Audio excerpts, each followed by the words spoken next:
مساء الخير. كل سنة وانتوا طيبين. وصفتنا النهاردة الغريبة. بصراحة دي وصفة ماما، المقادير مظبوطة جدا.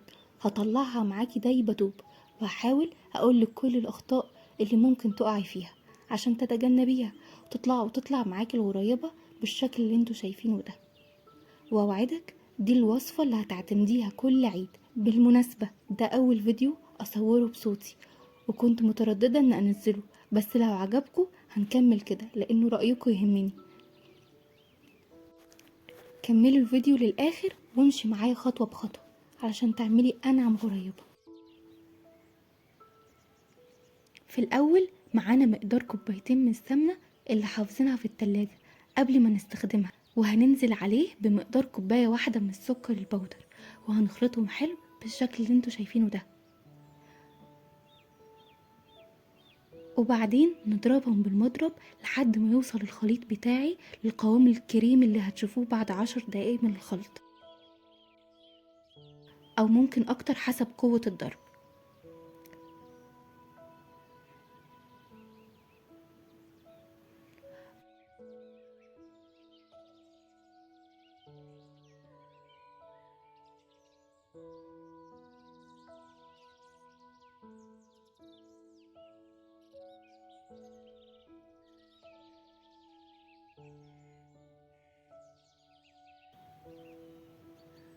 وده شكل الخليط بالقوام المظبوط اللي محتاجينه.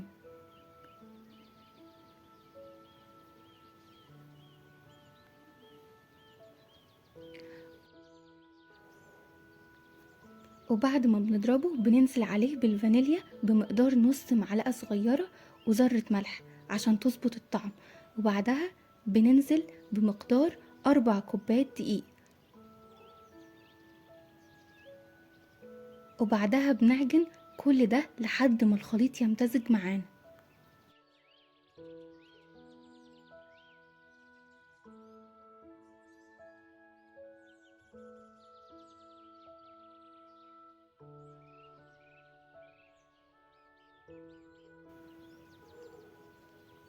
وهنا ده يبقى شكل العجينة معانا بعد العجن، بتبقى ناعمة ومتماسكة جدا.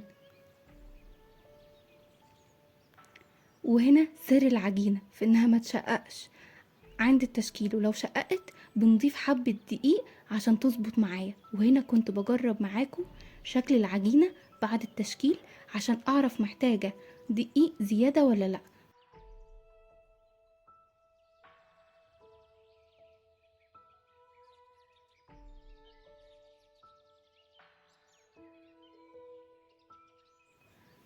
بنغطي العجينة ونسيبها في التلاجة ترتاح حبة وتتماسك عشان تبقى سهلة في التشكيل، ودي الخطوة اللي بتضمن نجاح الغريبة بتاعتك.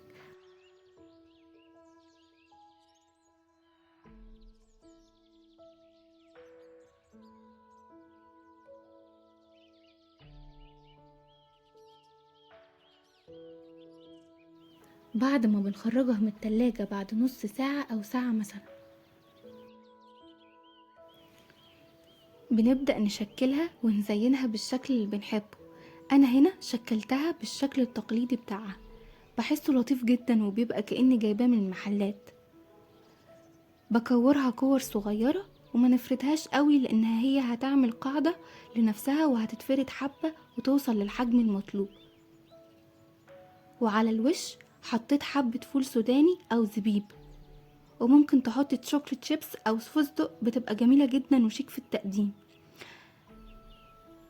لو تاخدوا بالكم العجينة في التشكيل قد ايه ناعمة وسهلة في ايدي، ووشها مش مشقق، فده يضمن انها هتطلع ناعمة ودايبة جدا معانا. وزي ما قلتلكوا لو وشها مشقق معاكي هتقدري تضيفي حبة دقيق وتجربي تشكلي تاني وتشوفي ظبطت ولا محتاجة كمان. وكمان حبيت اجرب شكل تاني ليها وطلع حلو جدا زي ما انتوا شايفين اهو. في الوقت ده انا كنت سخنت الفرن ودخلت كام واحدة عشان اشوفها واظبط تسويتها. وده سر نجاح التسوية، انها ما تاخدش معاكي اي لون وتبقى دايبة وما تفردش قوي وتاخد حجمها الطبيعي بتاعها. ولو حصل وتلاقيت انها فردت جامد، ده معناه انها محتاجة دقيق، تقدري تضيفي حبة كمان. بس انا ظبطت معايا من اول واحدة وكانت حلوة جدا. كملت تشكيل لاخر الكمية، وبأكد تاني ياريت ما نزودش الحجم لانها هتاخد حجم اكبر وهتفرد معايا في الفرن، ونحاول نخليهم كلهم في نفس الحجم تقريبا. ودي كل الكمية بعد التشكيل، شكلهم تحفة بجد. دخلتهم الفرن بعد تسخينها، طبعا بنشغل الفرن من تحت بس، وزي ما قلتلكوا سر التسوية انها ما تاخدش معايا لون خالص، لانها لو اخدت هتنشف معاكي. بنكتفي بس بربع او تلت ساعة بالكتير في الفرن. وهنا بعد ما خرجتها من الفرن، شوفوا ازاي حجمها زاد حبة واخدت شكلها الطبيعي وعملت قاعدة زي ما قلتلكوا، ومش قادرة امسكها من كتر ما هي دايبة وناعمة ومش واخدة اي لون.